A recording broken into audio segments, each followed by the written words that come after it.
Fergus Falls Committee of the Whole. I will call the meeting to order. Roll call, please. Here. Here. Here. Here. Here. Rachel's. Do we have a quorum? We have a quorum. We have a quorum. Thank you for those that did show up this morning. Right, the first item this morning was council access to the Cassell system. Bill Somnor requested action, recommendation to the council authorizing read-only access to the city's online invoice system and adopting a resolution adjusting the placement of the resolution of accounts on future council agendas. This was something that got brought up in our recent retreat with some council members asking for that access. I think Bill had done some research into whether there was costs involved, and I think Bill will make that presentation now. Well, thank you, Your Honor. Good morning, Council. Yeah, that's a very good summary of where we're at. We talked about this at the retreat, and we did look. There is no cost for that access because it'll go through My Viewpoint, and that's not a license. If it was directly with our kind of hardwired Cassell system, then we'd be buying licenses. But for this, there's no cost. So it's up to you what you would like to do. We did use this for our auditors, so we have tried this, so we know that it works. They were able to do that. So it's up for your discussion and what you'd like to do as a council. With that, would somebody care to make a motion? I'll offer that. I've got a couple of. Thank you, Laura. Would somebody care to second it? I'll second. Thank you, Scott. Go ahead. I guess my question is more of the placement of the resolution of accounts on the agenda. And I was not at the retreat, so I didn't know if that was part of a conversation that happened at the retreat, or can we get? We probably didn't talk about that so much at the retreat. Just wondering if that's your wishes. I'm good either way. If you want it on consent, since it's a standard practice, of course we pay the bills every council meeting, but it's fine under resolutions and ordinances as well. So again, up for your discussion what you'd like. So We were thinking ahead for Jim's retirement. Right. What do you feel all about that, Jim? all I truly care is that you pay the bills Right, because right. on a side note of that, there is a Minnesota statute that cities we do have to do a timely payment of bills. We've never had an issue with that. The council's always, never had an issue. But if we did have an issue, we'd need to pay the bills and then deal with the issue because of the statute of timely payment of claims. Again, we've never had a problem with that, so I'm not concerned. I just want to, in the packet, it states that we're still going to have a complete listing of all the city bills in the packet, so just That will wanted not to- change what yeah, you've been seeing. Yep. Perfect. And I think the thought was if council members have obviously access to the system, then they would have obviously the ability to look things up prior to the meeting and ask staff questions on anything they had. And right now, you don't, I don't receive a lot of questions. I receive some from you, but it's not a lot. And of course, with the city, we pay the same vendors all the time. Department heads are going through approving all of the claims, the invoices as they come in. They go to our accounts payable department. She reviews them, their coding, adjusts anything. Then, of course, Sandy and I review them as well. And I review them more from the list so that you see I go through that list, each line. And what I start, if I don't know what something is, that's when I start going and looking. If it's a new vendor I haven't seen before, I go look at those. But if you're paying Great Plains, Otter Tail Power, Otter Tail Telecom, we know what those are. And all of that, so. Do you approve new vendors as they come up, or is there a Yes. process for new vendors? There is a process. Okay. So the person requesting a vendor, accounts payable has to approve that. So we have that checks and balance that Yep. a vendor can't get added. That's just for good internal control so that Sandy and I are knowing what vendors are in there. And accounts payable can't, put in a vendor, and the person requesting cannot be the one approving it. So you have to have that second set of eyes to check that. Yeah, thank you, Your Honor. I'd like to follow up on Council Job's position. I'm not so sure it's necessary to move it because I would still like the opportunity to have a discussion. If something does pop up after a review, which has not been made in the past, there may be more questions in the future. So if it just goes to resolution, gets passed automatically, I would like to have the opportunity to visit about anything that does pop up. So that's my position on it. But we can always move it off of the resolution, correct? At any time, yep, Off the consent agenda. Consent, I'm sorry. correct. Sorry. But Hicks will get mad at me doing it every week. It's every other, Mark, it's okay. Oh, sorry. And then also, would it be beneficial to have that part of a committee of the whole to review and then make The it go claims? fast? Yeah, No. because you have a period. Because, and I say that very strongly, we don't have time for that. We have a very set, so we would not have that ready for a committee of the whole. No, I appreciate that. Yep. So my follow-up question would be then, at the committee of the whole, I want to determine what period of time that those claims are going to be. Follow me? I mean, if I go in line, are we going from So date to date, date to date? you will actually, since you'll have access to view invoices, you'll be able to look at invoices that were paid 6 months ago if you wanted. So you'll have access to all invoices that are scanned into the system. And we'll have to teach you how to use it because, you'll have to look by vendor, do a vendor search, and then pick the invoice and match it with. So it's not going to be like a direct link. You're going to have to learn how to use it a bit, but we can teach you that. Yeah, I would just like to focus in on what period of time will be at the next council meeting, at the committee of the whole. What's that? Yeah, Is it it's just in routine? that 2-week window, but It depends on when the vendor sends invoices. and the invoice date, for example, in like Monday's council meeting, let's say we have an invoice that came in for something that was in March, for example. You will see that with a March date in the system because you're going to see the March invoice date, even though we're paying it today. So that's some of that we'll have to look through, but. Yeah. So it'd be on the top of the list if I went to that vendor. If you have your list of bills that come in the packet, you'll be able to search for those and look for that. If you don't have a list of bills, it may be a little more challenging to kind of figure out just what's on this resolution of accounts. But I guess check date would be in there and we'll have to, yeah, Okay, we'll have to well, look. I appreciate it. Yep. Thank you. I know there's some things to learn. Yeah, I mean, we could certainly make it work. There just will be a little learning curve with it, so. Any other questions? If not, all those in favor say Can I aye. ask a clarifying question? Sorry. Are we voting on putting it on consent as well or just access? Yes. Okay. You're voting as per the memo that Okay. Bill. Both of those. wrote. Okay. I Yeah. just wanted to make sure. And this would just move it to Monday, right? This would just move it to Right, Monday? yeah. And Yes. we'd Yep. actually Yep. decide then? Yep. So, all those in favor say aye. Aye. All those against, same sign. Hearing none, the motion is approved. Do you want it on consent agenda? We should have a conversation Okay, about this. right, so it will not be on consent agenda. All right, thank you. The next item is a project change order for Cavour Avenue.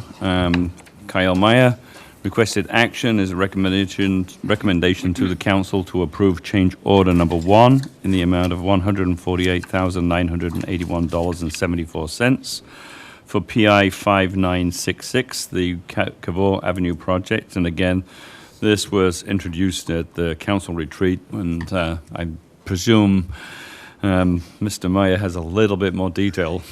Thank you. Yeah, I'll jump into detail about this change order. We did discuss this at the retreat.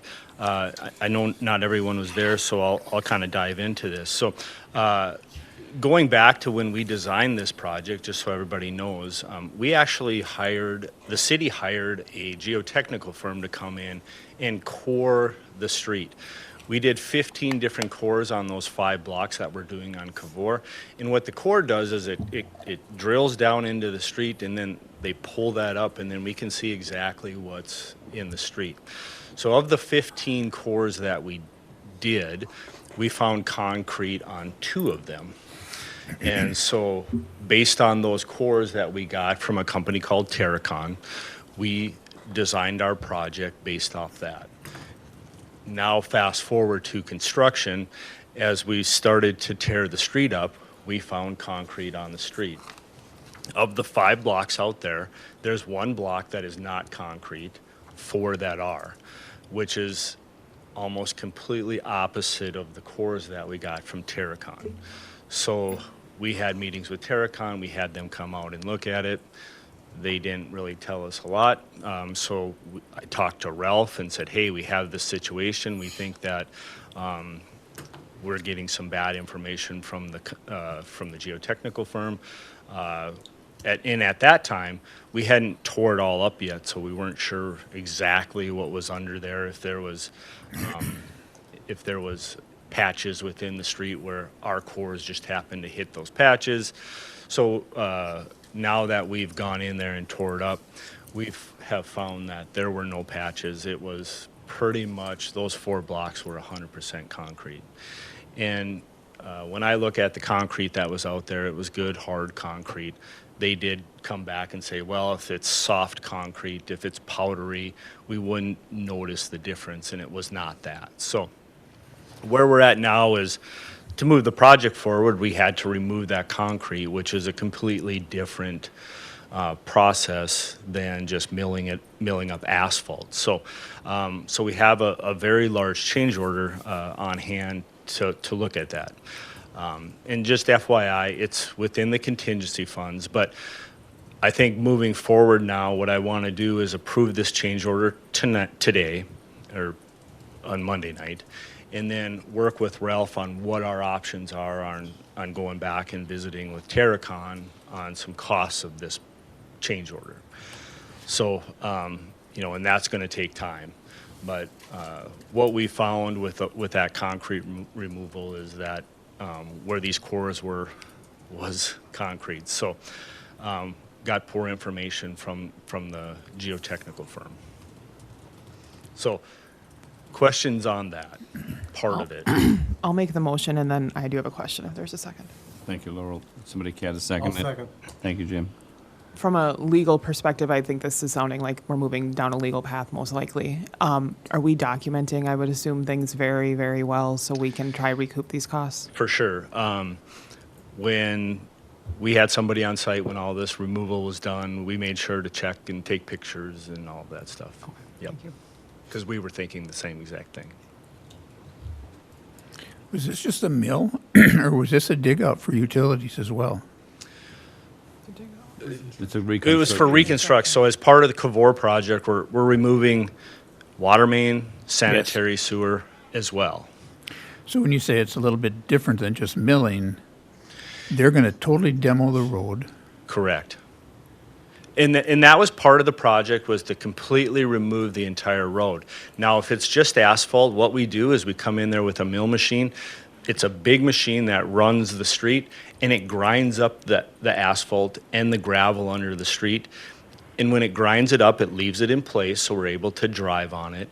And we actually then use that material, we peel it off, and we use it as base underneath the street instead of purchasing gravel to Yes. put underneath the street. So now that we have concrete underneath the street, the mill machine cannot grind that up.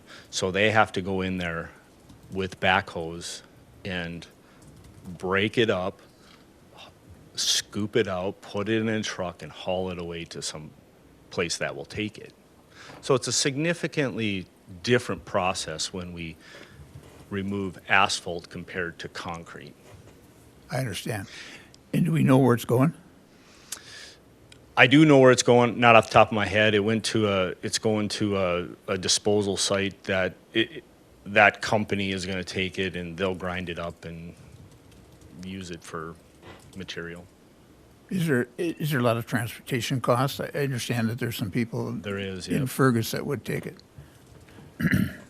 Yeah, They'll charge you, though, to take it. they do, yep. I don't know. No, they do. I don't think so, but have you Yeah, talked they, to they them? do. Has this Believe changed the me. timeline of Cavor? No, it hasn't changed the timeline. The the process of removing it, I mean, it took a little bit of extra time, but we've got plenty of time within the contract. But the change order today does not change the completion date of the project. Are we hearing anything from that core business group on that road of concerns? Are things going smoothly? Are we having complaints on business access or anything like that?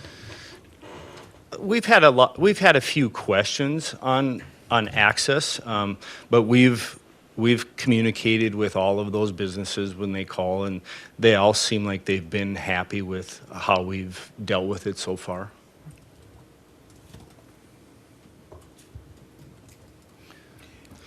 Okay. Yeah, go ahead. You're going to move to the bollards now? Yeah, just a couple of other items that are within the change order. So items 5 through 6, the bollards and light bases.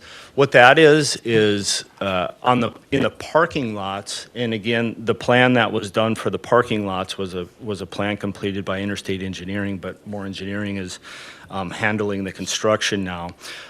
Within the parking lots, if you're familiar with those, there's steel bollards on every parking spot almost in those parking lots. And so most of the outside ones are still up where they're 3 to 4 feet above the ground. The ones in the middle of the parking lot, they've been cut off at the ground level, but they're still within the asphalt.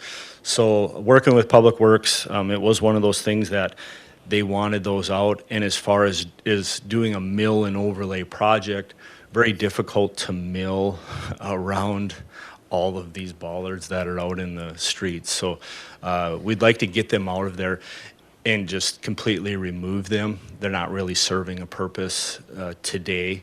So this is to remove, this change order is to actually tear out all of those bollards so they won't be in the parking lots anymore. And then the drain tile connections, because of the water issue over there where we're doing the storm sewer through the alleyway, we've met with a couple of businesses that are having severe water issues. They have basements, and there's one business that even or a couple businesses that have an elevator shaft that is even below the elevation of the basement. There is literally water pouring into those, and they have sump pumps running. And so with our new pipe that we're putting in, we've worked with those businesses to come up with a solution to have their sump pumps dump into this new storm drain that we're putting in, so that it won't, the drain tile and the elevation we're putting it at, we're hoping will help out some of the water that's draining into their businesses, but instead of what they're doing today is their sump pumps are pumping it right into our sanitary system. So we have to take that, we pump it through our lift stations, we pump it out to the lagoons or through the treatment plant and treat it. So we don't want to do that, and it's a lot of water. So we'd rather that get into our storm sewer system and let it drain naturally that way. So this part of it's to have the contractor make those connections now so that they can tie those sump pumps into the system. So fixing the main there will fix the flooding of the basements? No. It will not. No, I don't think it's going.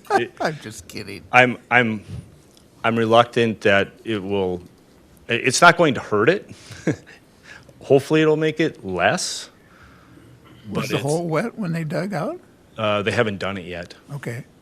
We just know that from the basements Yep. that are now being leaked out. Yeah, I've been in the furniture store elevator shaft, and it is a lot of water. Like, it sounds like a river's running through their basement. Yeah, it is a river Yeah. running through the basement. So is there anything we could be doing to actually deal with that water issue? I mean, this is Main Street business, long-term problem. Everybody that's been in there knows it exists.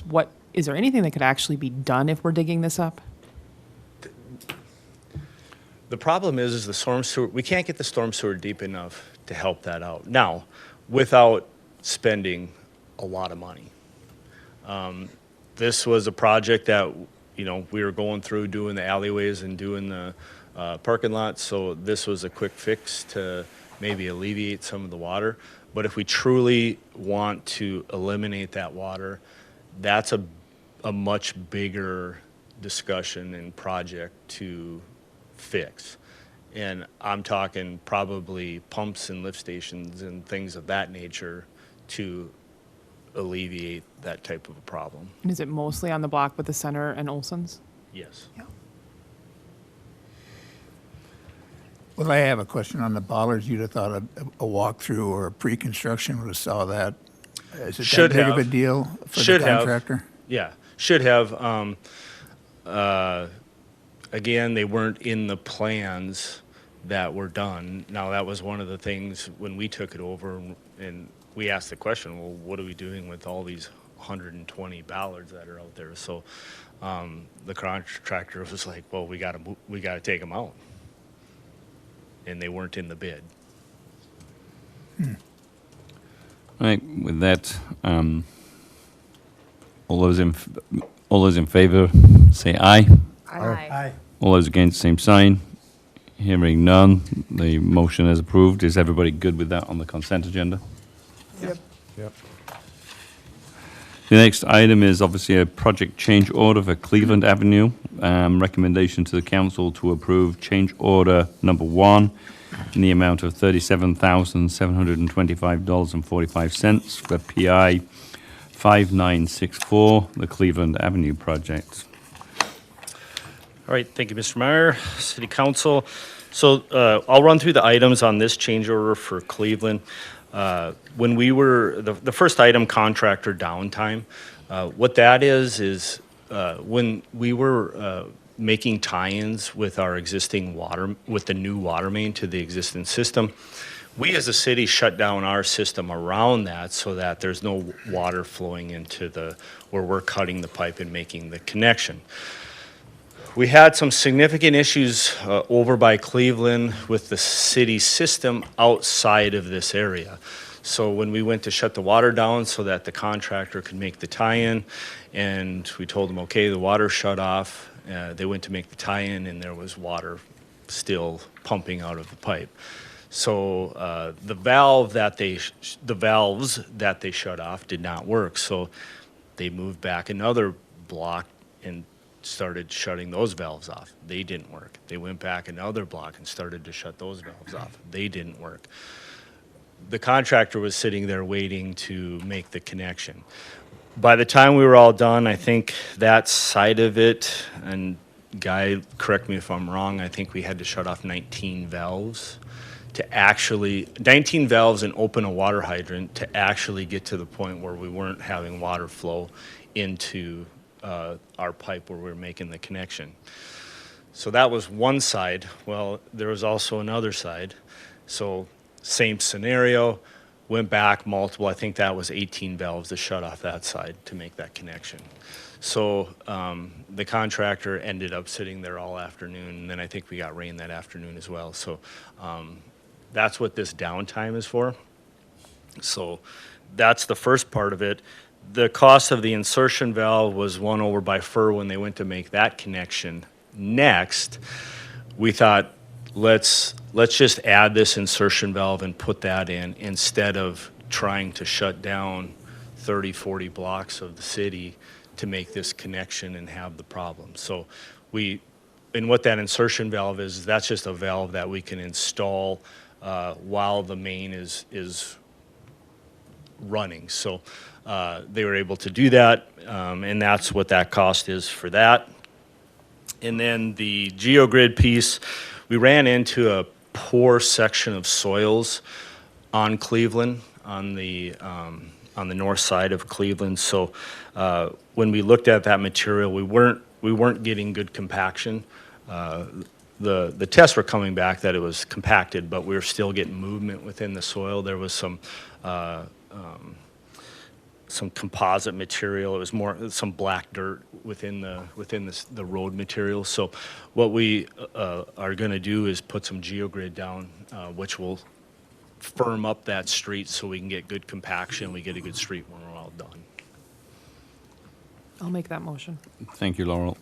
Somebody care to second it? I'll second. Thank you, Scott. The downtime, is there any talk there, even though it rained? Or is it just a No, situation? that was more, it was about, the rain came at about 5 o'clock and they were like, maybe we could get it done tonight. But it just got to the point where we had to make a decision to sleeve it and backfill it. And so that's what we ended up doing. Kind of an insignificant change. Yeah. If not, any more questions? All those in favour say aye. I All those against, same sign. Motion is approved. Everybody good with consent agenda? Yep. The next item is the project change order on Summit Avenue drainage issues. Recommendation to the council to approve change order number 1 in the amount of $32,627.50 to address drainage issues on Summit Avenue between North Oak and Broadway. Over to Kyle. Right, thank you, Mr. Mayor, City Council. So this is a project that the city did a couple of years ago. We did a new section of street on Summit Avenue. I think it was Summit, Linden, and Laurel, where we did projects. New utilities as well as new street and curb and gutter. There was a section on Summit that was brought to my attention. Actually, I met out there with Council Member Mortensen and Krameyer and with one of the homeowners out there. The piece that we did on Summit, we pieced together a number of curb chunks on the project and then overlaid the street, put in new asphalt. The project drainage out there is poor, so we're getting a lot of water standing in the street, and these pieces that were chunked together, they just don't drain very well. And there's a little bit of settlement on the project. And so what we looked at doing is going back in there, removing the curb and gutter and redoing that curb piece. So if that's something that the city, so also as part of that, so we'd redo the curb, tie in the driveways then, and then overlay a portion of the street to make sure that we get good drainage and alleviate any of that water that's sitting on the road today for those residents. So this change order, what we would do is we'd have our contractor that's doing the mill and overlay work come in and do that work for us. So if that's something where the council wants to fix that, we can add that to the project. Question, this on Monday, we got a lot of rain. There was probably standing water, lots of places. I got sent a picture of standing water concern on Broadway. Is that down closer to the railroad tracks? This isn't contributing at all to anything that's pooling on Broadway, is it? No. Okay. No, this is just right in that one That one block area. area. Okay. Yep. Yeah, I mean, and it's going to wreck the road if it just sits there. Yeah, eventually, the water sits in the curb and it sits out on the asphalt. The asphalt is going to spall out over time with the water sitting there. I'll make the Something- motion to do it. Thank you, Laurel. Scott, Jim? Jim, second. Scott, you had a question? You had mentioned this was work that was done some years ago. Maybe it was longer ago, but it seems like it wasn't that long ago. Given that we've got other projects where there's streets being rebuilt now, people might wonder, well, what if this happens on the road that you're fixing today? And will it affect my assessments? So if this was a street where these residents were assessed for the work, will there be any impact on the assessments that they're being built? No, there will not. And as far as the work that we're doing now, that project, like I said, they pieced together a number of curb chunks. So everywhere that we cut out for water service and sanitary service, we cut out a 10-foot piece of the curb. And if you go out there, there's a 10-foot piece of new curb, a 10-foot piece of old curb, a 10-foot piece of new curb. And so it was really pieced together. And when you start doing that, it just makes it really tough to get the drainage perfect. The projects we're doing now, we're putting all new curb in. So when we install the curb now, we're going to have a machine come in and it's going to lay the curb and it's going to lay it at a perfect grade instead of trying to match every little undulation that's in the existing curb. Yeah, I think, in fairness, that was, if you look at, as you say, Laurel, Linden, kind of some of that got done, we didn't do anybody any favors because we should have just taken out the footpath and the curb. I think it cost us probably more than if we'd just had it done. And now you have this patch patchwork quilt of some pavement that's 3 feet, some pavement that's 4 feet, as well as then, as you say, some new curb, some old curb, and it's undulated. I mean, it's as I said, I don't think we saved any money, and we didn't end up with a very aesthetically looking kind of project at the end of it. Right. The original plan that the city had put together, it was done that way just to save money. Yep. In the end, I don't know that we did that, but I know that was the I know the purpose. contractor was telling the residents that this is way more costly than if they just had us rip everything out, Yeah. which probably didn't help either. Yep. So, with that, all those in favour say aye. Aye. All those against, same sign. Everybody good on consent agenda? Yep. Right. The next item is project updates from Kyle, and then Councilmember Kwame is just going to give a quick overview of League of Minnesota Cities after that conference.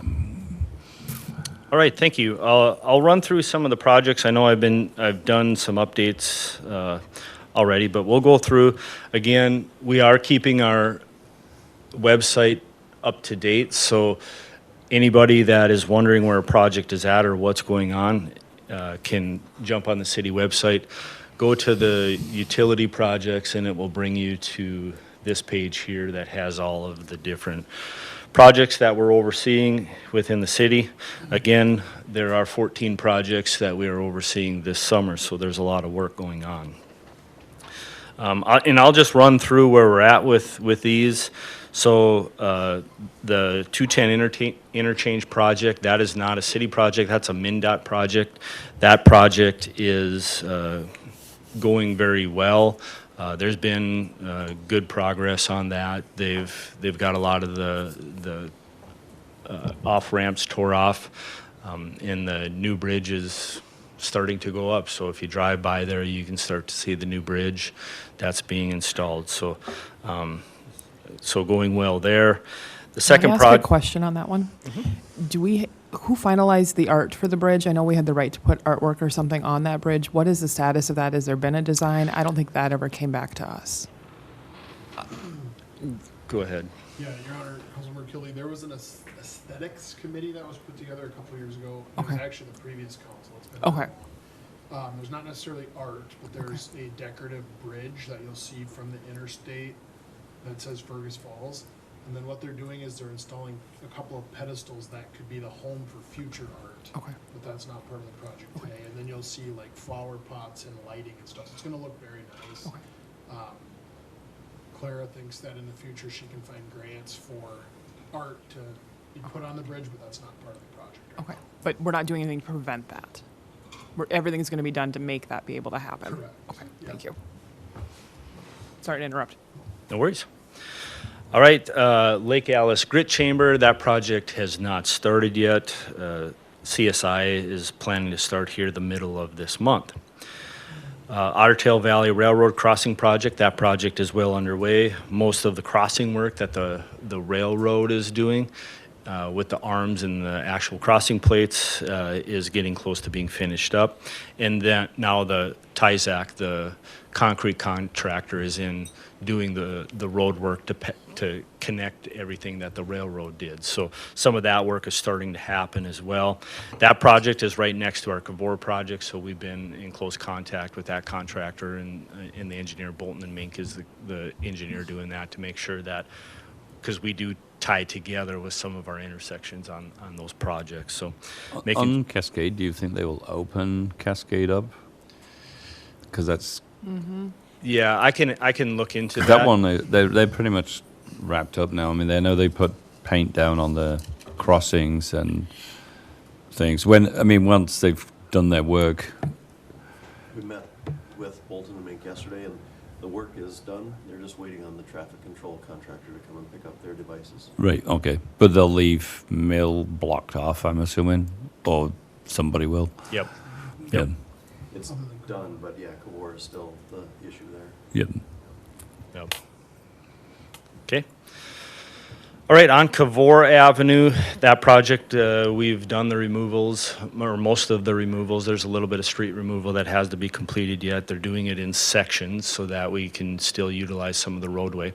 But they have started replacing the utilities on Cavour. The first section that they're working on, the first 2.5 blocks, that sanitary sewer should be done by the end of this week, and then they'll move over to the water mains. So now that we've started on Cavour, we're starting to see some progress there. We just need the water that keeps dumping on us to stop. But with regards to that, we've had a lot of rain in the last month now, and the projects have actually fared very well with as much rain as we had. We had 1.5 inches of rain the other day. We ran out to all of the projects, and I was expecting just puddles and pools of water to be sitting in places, and there was not that. So the contractors are doing a nice job keeping them clean. And actually up on Douglas, we got there right after the rain had stopped, and contractor was still working. They were literally digging pipe through the rainstorm. So that was good to see that it was handling the rain well. So on Junius Avenue project, that was a project that we had to do some work a couple of years ago, and it moved on to this year. So that work did get cleaned up, and all of the remaining concrete work and overlay and asphalt work was finished up a couple of weeks ago. So that project is complete. The landfill project, most of the digging and dirt work out there is completed. The seeding company showed up yesterday to seed, but unfortunately, because of all the rain that we had a bunch of washouts, so we need to get that fixed before we want them to seed. So we'll get the seeding done here shortly, and that project will be being close to finished. Cleveland Avenue project, all of the utility work is completed on Cleveland Avenue, and we are now working on street work. So we'll get the dirt work completed, and then we'll start putting in concrete, so curb and gutters, sidewalks and driveways, and then we'll look at paving. So that one's moving along nicely. On Douglas Avenue now has been, asphalt's been all milled up and portions of it removed, and the contractor is installing utilities on that project. That project just started a week or so ago, so there'll be a little bit of work on that one to get finished up. Freiburg and Pebble Lake Road. This is a mill and overlay project. We bid this out, got very good bids. We're going through the contracting process now, getting contracts to the contractor. So that one will be later work. Same as D Lagoon Park Road. That project we bid out, got very good bids, and we're working on the contracts as well with the contractor on that. That project, we won't see that work until this fall. We put into the contract that they can't start until, I believe it's end of August, early part of September, just to avoid some of the activities that'll be going on there this summer. Lead service lines, that's a project where we've done the design and we're ready to get going on that. We're waiting on approval from MPCA. I think we were supposed to have our final approval by the end of June, so today's the 1st. Check and see if we got that. Once we have that, then we can bid the project, and we'll do that work this year. The mill and overlay and seal coat projects, again, those have been bid. We got good bids on those and awarded those. We're still going through the contract process, getting those put together, and once we get that, we'll get a pre-construction meeting going and get those projects moving. And then same with the dairy property trail. That project, we're working with the contractor, getting the contracts on that project, and so that'll be a later this summer project. That is all 14 projects that we have in the city of Fergus this summer. Thank you, Kyle. Then, Councilmember Kwame and I attended the League of Minnesota Cities Conference last week, and Scott is going to give a brief kind of overlay of some of the things that we did and saw. The conferences that are put on by the League of Minnesota Cities are really worthwhile. They're really very good events. They're very well done. They're very well prepared, and they have a real variety of work sessions, breakout sessions, and things that are very helpful that you can kind of target what might apply to you best or what you might be interested in. And so it's pretty helpful to go to these, and I've found them to be really worthwhile. This is at least the fourth one of these that I've attended. And again, every time I go, I come back thinking, man, I'm glad I was there. I met some people that really were sharp at what they do and were able to help me understand things about and compare things to how we do it, that kind of stuff. The theme for this year's conference was Power Up, and so they had things like this where you'd have a good idea. And so they had these squeezy toys, so I got one of those. And Power Up was, they kind of played on that theme often throughout. Started off on Wednesday, I attended a mobile tour of the city of Rochester, and the theme for that tour was well-being in action. The city of Rochester, naturally because of its connection with Mayo Clinic, is very focused on well-being and wellness and things of that nature. And they have a program that they've built into their city from the administrative city side of things, building a culture of well-being. And it's more than just physical fitness, although where we toured, we saw weight rooms in their fire stations, their police department, and we're told of the existence of these weight rooms in all of their many city buildings like the administration and city hall and whatnot. And there were people in them using the weights and machines and stuff. But it's more than just physical fitness. Their culture of well-being program includes emotional, mental, spiritual, physical, social, financial, and within they've got a community wellness person on staff. And of course, Rochester's a bigger city than we are, and so they've got some resources that we can't deal with. But they've built a program that is really, really something. It's for all of their employees, for all their departments, not just their firefighters for fitness. It's for everybody. And so that was really pretty cool. One of the specific presentations within that I found specifically helpful was the chaplaincy program. There's a fellow there, his name was George, who introduced their chaplaincy program and talked about how effective it has been over the years. And it's not, again, only for their policemen and first responders, but their program is open to any employee in any need. And they're really intentional about wanting to build relationships ahead of time so that they're able to be effective when the time comes and there's a need. Later that day, there was a opening ceremony, and the keynote speaker for that was a fellow named Tim Shriver. You may recognize the Shriver name as its connections 50 years ago with the Kennedys. National speaker, national organization. He's the CEO of an organization called Unite, and his speech and presentation had to do with the power of dignity. And this dignity index that they've created, there were these cards, handouts, and that went along with the speech that he had. Talked about the power of dignity for life and leadership, and how the kinds of conversations and how we discuss things with each other can range from being contempt to dignity.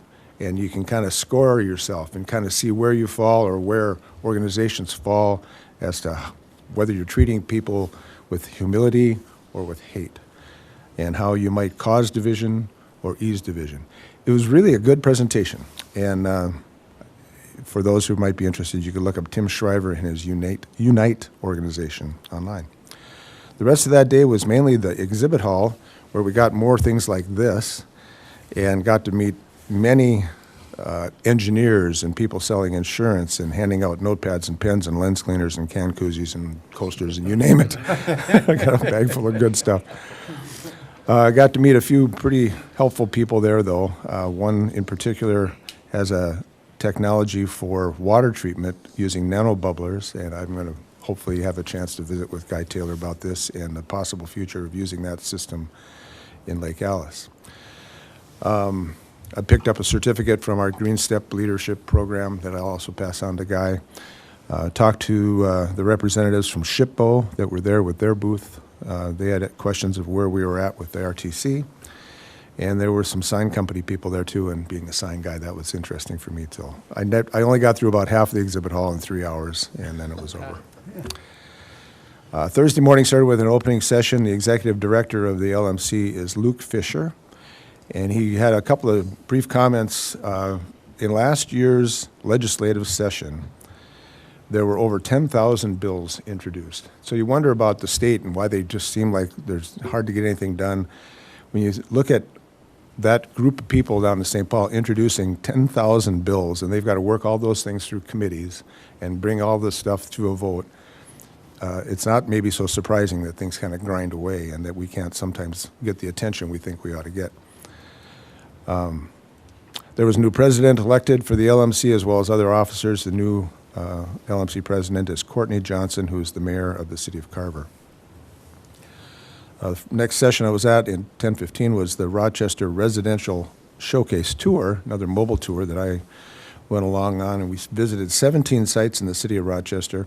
And again, they're a bigger city, they've got lots of resources, and so we got to visit housing projects all over the city. It's again, 17 different sites with patio homes, row homes, cottages, condos, multifamily installations, single-family deals, infill developments, new subdivisions, stuff going up all over the place.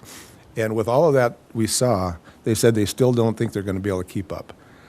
They need 17,000 units in the next 10 years to keep up with what they expect they need. And so they're using everything under the sun to finance and launch these projects. But before getting into some of the work that they're working on, they spent 3 years working on a zoning code process to create something called the Unified Development Code. And the speaker talked about going slow to go fast. They took this 3-year period to rewrite their zoning code, and what used to be an 18-month approval process to get any kind of a housing project rolling, it's now only takes 3 months because everything's just in the code. It's just get her done. And everything, if it meets the code, they can just go forward. There aren't public hearings, there aren't all of the planning sessions, and all of the stuff that tends to slow things down for a developer. So it was interesting to hear about how they do that. And again, they use every kind of funding option out there, including Minnesota state aid grants, tax credits, you name it. So we saw all kinds of stuff. And things called ADUs. You've maybe heard something about that. They're called accessory dwelling units. Sometimes they're called the granny cottages, or the things where you put a room above the garage or out in the backyard. And they've really opened the doors up to development, allowing them anywhere. They've changed their parking restrictions. There was lots of information in that 2-hour tour. Had another legislative update with a panel discussion with lots of details from the state, and that I'm not going to go into that. Later that afternoon was another session on housing that I attended again. Was chaired by a fellow from the Southwest Minnesota Housing Partnership. And this organization's been around since 1992, and they have, over the course of those years, funded or developed or financed or rehabbed over 10,000 units, housing units, down in the southwest portion of the state. Very successful organization. Some of the key takeaways there were how they find that if there's a champion for a project, it makes the project go better, and that the more partnerships you have, it unlocks progress on those projects. So whether, again, you're using land contributions or EDA revolving loans or state tax credits or infrastructure support, they had all kinds of helpful information about how to fund and get projects going. That was helpful. Went from that to another session on infrastructure funding with specifics about water projects and affordable housing and community and economic development. And they, in that presentation, talked about the need to be proactive and to be in line with the priorities that the state has got. The more in line you are with what state programs are, the better your chances of success for those kinds of bonding and LCCMR and MPCA and DEED and block grant projects.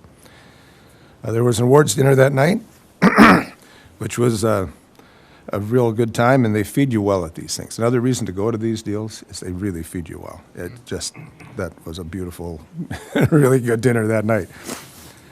Friday morning was a networking session, and the mayor of Circle Pines, Dave Bartholomew, talked about how the best time to lobby is when you don't need anything. You build those relationships, you get ahead of things, and on a local level, in their case, in Circle Pines, he talked about how he very intentionally was working with the city, the county, and the school district at that local level to just really tie together everybody to make sure they're on the same page and moving the same direction.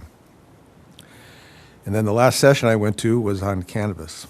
And this was an update from the State Office of Cannabis Management with, again, lots of details about where they are, but one of the things that was interesting, a couple of things, when they opened this up, they've had over 3,500 applicants for licenses, and again, there's 13 different kinds of licenses you can get. They've really had their hands full from their description of trying to, build their office for the first time and manage the things that the office is supposed to do simultaneously. And some would say they're not doing much of a job, but the others would say, we're all doing this for the first time. And out of those 3,500 some applicants, they've granted 240 licenses so far. They will not be issuing any new licenses until July 1st of 2027 to allow what has been licensed and for the market to just kind of not accept, that's the wrong word, just get a handle on it. They want the process and the industry to kind of catch up. Right now, they've got some supply issues that they're having to get through. They're waiting for things to grow, and they have got issues with some of that, and they want to just get this through the market for a year before they give any more licenses out. One of the other things that was interesting was the cap requirement. We've had conversations about how many licenses we're going to do. We went back and forth. It's going to be as many as want them, or should we limit it, or whatever. One of the rulings, I guess, one of the understandings that I was able to come away with is we knew that because of our population here in Fergus, we had to grant at least 2 licenses. And then we also were aware, because of the population of the county has to grant at least 5. And there was some confusion, or at least some questions on our end at the city level, whether or not, if the county put up 5, would we still have to do 2? Or could we just say, well, the county's got 5, now we're done? We still have to do 2. That's the determination is whatever the county does, they could put up 10. We still have to do 2. We still have to license 2 because it's according to our population. So that was a pretty interesting fact, I thought. There were some other details, and if you want to know more, we can talk later. The last keynote to close the session was a lady named Crystal Washington, who had lots of energy, lots and lots of energy. She was just bouncing around up there. She was talking about innovation and collaboration and things that you would expect a keynote speaker to say, but the more you can anticipate and prepare for things, the better off you are. She talked about something called cathedral thinking for people that are in this business, and how you take a look at some of the things that have been built in Europe that have taken hundreds of years to build, that people at some point said, we're going to build this thing, and we're not going to be alive when it's finished. And they would spend 200, 300, 600 years building these amazing places over in Europe. They had that long-term view, that long-term cathedral thinking. In many ways, we are called on to have that same approach to things. She finished with the lines, be curious and choose joy. And thank you for the opportunity to give that recap. Thank you, Scott. I attended a lot of the budget financing ones. So, which was equally as interesting. I mean, the one thing that I came away with was was that in any one given year, there's up to 180 opportunities through the state and feds to get grants of funding, and so I attended one about where actually SEH, a grant writer, was giving a presentation on, and just being able to know all of these grant opportunities it's a minefield, so, but it is kind of like a full-time job almost to just keep on top of them. But as there's a lot of other interesting kind of things, and we'll probably send out a link to some of the presentations too. With that, there are announcements. Obviously, Mayor, I have one announcement I'd like to make. A week and a half ago, I was on the golf course, got a phone call. I got an invite to the honor flight on September 20th. And I will be going. Good job. Good job. That's awesome. Thank you. is it etiquette to take a call on the golf course? That one I took. There have been others I've cut very short. Right, thank you, Jim. So, which is congratulations, and I'm sure we will get a photograph and we can promote that as Jim flying through the air. So, obviously, July 3rd, most obviously city offices and facilities will be closed in observation of Independence Day. Obviously, your garbage picked up normally on Thursday would have been picked up this morning. So if you are a later collection and you haven't got it out and you're watching, get that bin out quickly. But obviously Fridays, get it out tonight so it gets picked up, because obviously if you're partying this weekend with family and friends, you may have a lot of garbage. July 6th, 5:30 council meeting. July 14th to the 28th. City council filing period will be open. Affidavits must be completed at City Hall. July 15th, 7 o'clock, Committee of the Whole. And July 16th at 6:45 will be a George B. Wright statue 100th anniversary celebration, and the statue is being cleansed and will be obviously revealed. With that, we have nothing else before us.